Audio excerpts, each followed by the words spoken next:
मेरा नाम गौहर हसन है। मेरा ताल्लुक बिहार से है और मैंने 2019 में यूपीएससी सिविल सर्विसेज का एग्ज़ाम क्वालिफाई किया था और मेरी 137th रैंक थी और उसके थ्रू मुझे इंडियन पुलिस सर्विस एलोकेट हुई।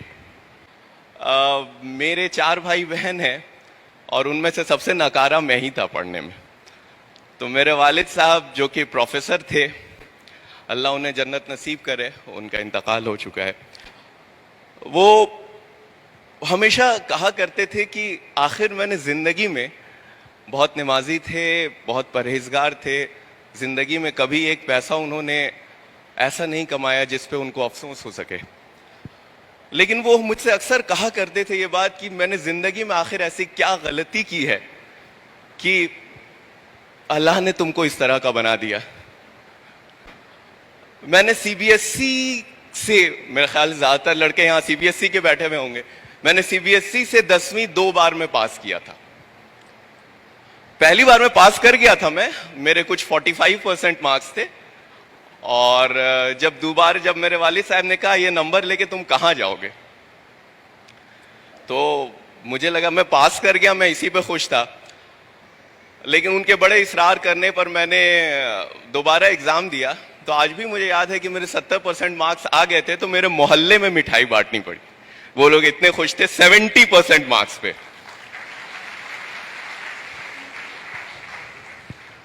नीट हो गया, मेडिकल हो गया। उस वक्त में नीट नहीं हुआ करता था, मेरे ख्याल से प्री मेडिकल टेस्ट है या इंजीनियरिंग के लिए उस वक्त में AIEEE हुआ करता था। मेरे ख्याल से, मुझे याद नहीं है, मुझे अंदाजा नहीं है कि आज के दौर में।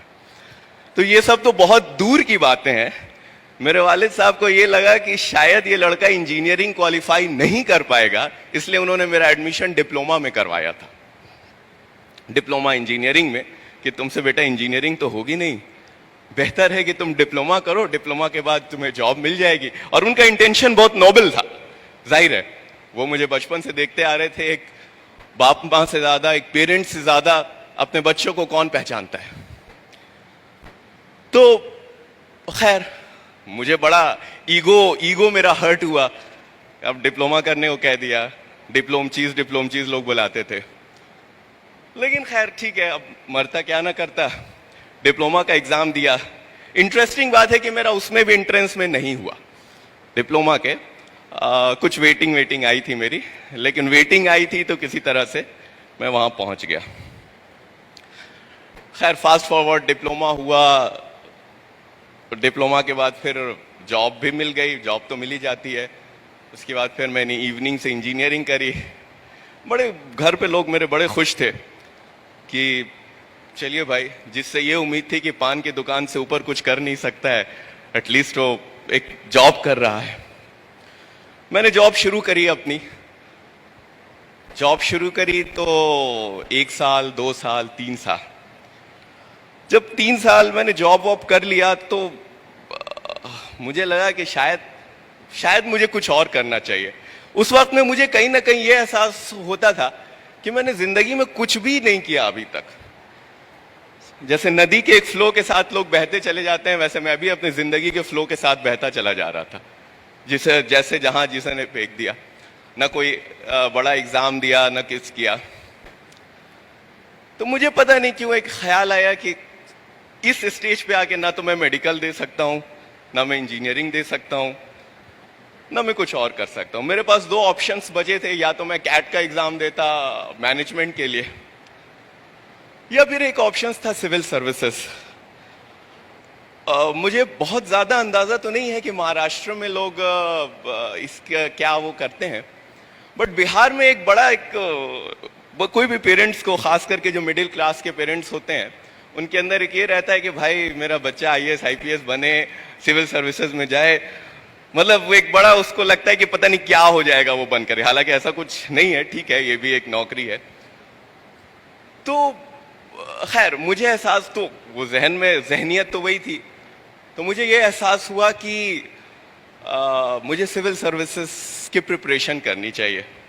तो जब मैंने एकदम मुअज़्ज़म इरादा कर लिया कि नहीं मुझे करना है, तो मैंने अपने वालिद साहब को फ़ोन किया कि मैं ऐसा ऐसा सोच रहा हूँ। वो सोचने लगे। अभी तो मुझे थोड़ा सुकून मिला था कि इसने नौकरी शुरू की है, अब इसकी ज़िंदगी थोड़ी सी सेटल हुई है, आगे का मामला होगा, अब आगे की चीज़ें देखी जाएगी। अब ये नौकरी छोड़ने की बात करने लगा। तो उन्होंने कहा कि लगता है तुम ज़्यादा थक वक गए हो, नौकरी में तुम्हारा ज़्यादा प्रेशर है तुम पे, तुम आओ घर छुट्टी लेकर के। ठीक है, मैं घर पहुंच गया। घर पहुंचा, मैंने उनसे कहा कि मैं ऐसा ऐसा सोच रहा हूँ। तो उन्होंने कहा कि तुम्हारा कोई दोस्त तैयारी वारी करने का इरादा किया है क्या? कोई है जो तुम्हारे साथ जो इस तरह का कोशिश कर रहा है, जिसके तुम सोबत में तुमको भी लग रहा है हम भी कर लेंगे? और दूसरा, तुमको अंदाजा है ना तुम किस चीज की बात कर रहे हो?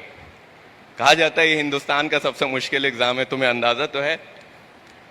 तो हम कहा, नहीं नहीं हमको पता है, ये वो ऐसे वैसे। उन्होंने कहा कि देखो, मुझसे ज्यादा खुश कोई नहीं होगा अगर तुम वाकई दिल से, अगर तुम्हारे अंदर इरादा है कि तुम इस तरह से कर सकते हो, लेकिन ऐसा ना हो कि 2 महीने बाद तुमको एहसास हो कि ये हमसे हो नहीं पा रहा है, तो ना खुदा ही मिले ना विसाले सनम, ना इधर के रहे ना उधर के वाला मामला हो जाएगा। तो ठीक है, तो हमने सोचा कि थोड़ा सा, उनसे कुछ साल पहले डॉक्टर शाह फैसल थे जो कश्मीर के थे, वो हिंदुस्तान में टॉपर हुए थे, और काफी वो मतलब वो उनकी स्पीच वगैरह हम लोग यूट्यूब पे सुनते थे तो लगता था कि हाँ एकदम जबरदस्त। वो इकबाल का एक शेर है जो वो बार बार दोहराते हैं, और वाकई उनके पढ़ने से ही मुझे पता चला कि वो कितनी गहराई है उसमें, कितना मीनिंग है कि दयार इश्क में अपना मकाम पैदा कर, नया जमाना नई सुबह शाम पैदा कर, खुदा अगर दिल फितरत शनाज दे तुझको, सुकूते लाला गुल से कलाम पैदा कर। तो इसमें इतनी गहराई है। अल्लामा इकबाल, इस इंस्टीट्यूशन का नाम शाहीन है। मैं इतना खुश हुआ था जब मुझे अंदाज़ा हुआ, मुझसे पहले जो मौलाना साहब थे इन्होंने बहुत अच्छे तरीके से इसका मतलब बताया है कि शाहीन का क्या होता है। तो खैर वहाँ से मेरा एक सफ़र शुरू हुआ, और आप यकीन मानिए कि मैंने इस तैयारी के दौरान लिखना सीखा, पढ़ना सीखा, टेबल कुर्सी पे बैठना सीखा। इससे पहले मुझे वो भी नहीं आता था, बेसिक्स जो होता था। It took me a lot of time but, और एक चीज है, ये कुरान का कौल है कि अल्लाह उसी की मदद करते हैं जो खुद अपनी मदद करता है। तो इस चीज को, ये एक लंबा सफर चला। मैं उसके हर, यूपीएससी में भी 3 स्टेजेस होते हैं, प्रीलिम्स में, मेंस, इंटरव्यू, मैं तीनों स्टेज में एक एक बार फेल हुआ। फाइनली 2019 में जाकर के अल्हम्दुलिल्लाह मेरा सिलेक्शन हुआ। तो कहने का मकसद ये है, मैं आप लोगों को ये, खास करके मैं उन बच्चों को एड्रेस कर रहा हूं जिनको ऐसा लगता है कि शायद वो अपने अंदर से हारते हैं। उनको ऐसा लगता है कि शायद मैं कुछ नहीं कर पाऊंगा। जब वो दूसरे बच्चों को देखते हैं उनको लगता है कि यार ये मुझसे इतना अच्छा है। मुझे भी ऐसा लगता था, मेरे अंदर भी ये इनसिक्योरिटीज थी। ऐसा नहीं है कि यार ये तो मैं कैसे कर पाऊंगा, इतना बड़ा कंपटीशन है, इतने बड़े लोग हैं। और आपको मैं एक चीज बताता हूं, मैं अपने एक्सपीरियंस से ये चीज 100% कह सकता हूं कि आपका कॉम्पिटिटर दुनिया में सिर्फ आप हैं।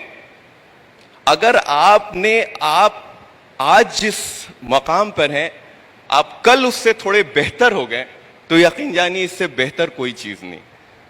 आपको सिर्फ एक सीट चाहिए किसी भी कंपटीशन में, किसी भी एग्जाम में। आपको कोई मतलब नहीं है कि दूसरे क्या कर रहे हैं। आपका कंपटीशन किसी और से नहीं है। हम हमेशा अपने आप से, अपनी जहनियत से हारते हैं, हम दूसरों से कभी नहीं हारते हैं।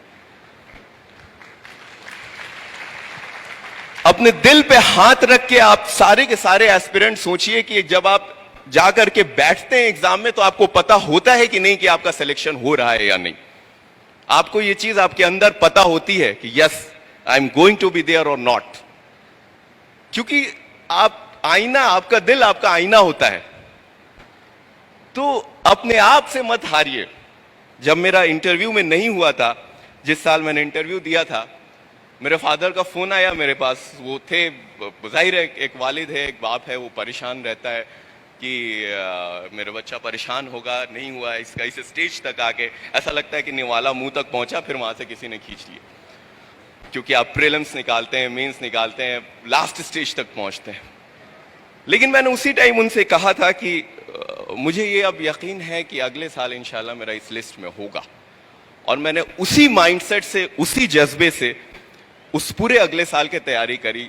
और आपको मैं सही बताऊं, जब अगले साल का रिजल्ट आया, मैं रिजल्ट खोल ही रहा था कि इस बीच में मेरे दोस्त का फोन आया। ये यूपीएससी आजकल नाम के साथ लिस्ट शाये करता है, तो मैंने उससे फोन पे यही बोला कि मुझे ये तो पता है कि मेरा लिस्ट में नाम है, मुझे रैंक बताओ कि मेरी कितनी रैंक है।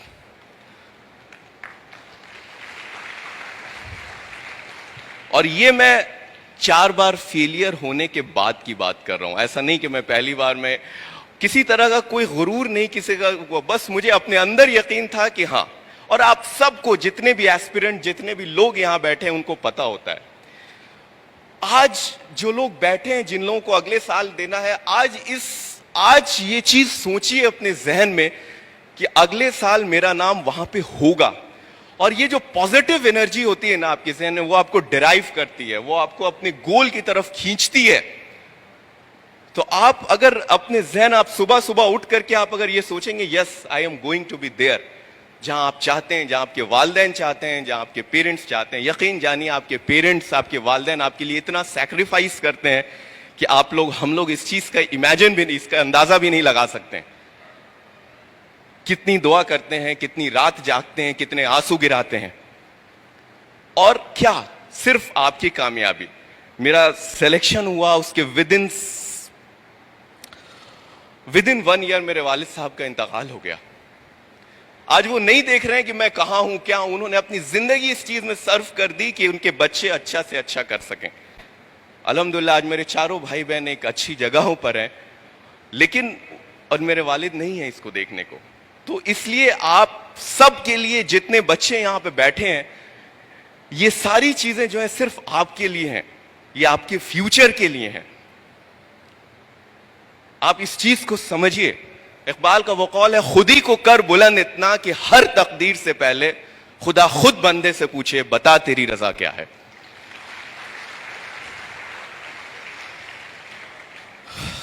तो मुझे बहुत ज्यादा कुछ नहीं कहना है, और थोड़ा सा मैं पेरेंट्स जो है यहां बैठे हैं उनको भी मैं एक चीज कहना चाहूंगा, अपने बच्चों पे हार मत मानिए। अगर आपका बच्चा अच्छा नहीं भी कर पाया किसी वजह से, मैंने आपको बताया मैं शुरू से किस तरह का स्टूडेंट था।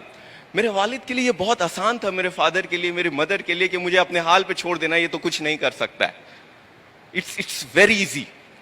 या फिर खुद हार जाना कि भाई मुझसे जो हो सकता था। लेकिन constantly since childhood he tried to motivate me, he tried to promote me, he tried to give everything। तो अपने बच्चों पे कभी, कब अल्लाह उसका जहन कब खोल दे, कब उसको आगे बढ़ा दे, ये किसी को नहीं पता होता है।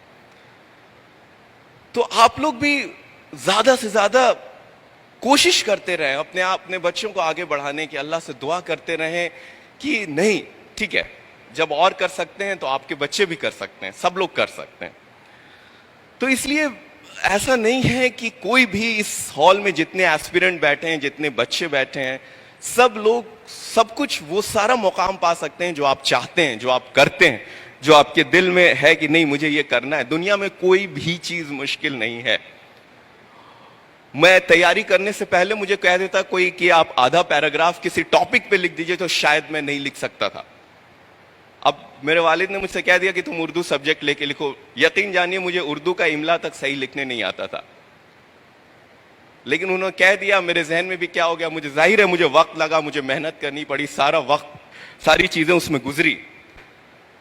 लेकिन एक ऐसा दौर भी था जिसमें मेरा ऑल इंडिया हाईएस्ट मार्क्स थे उस सब्जेक्ट में।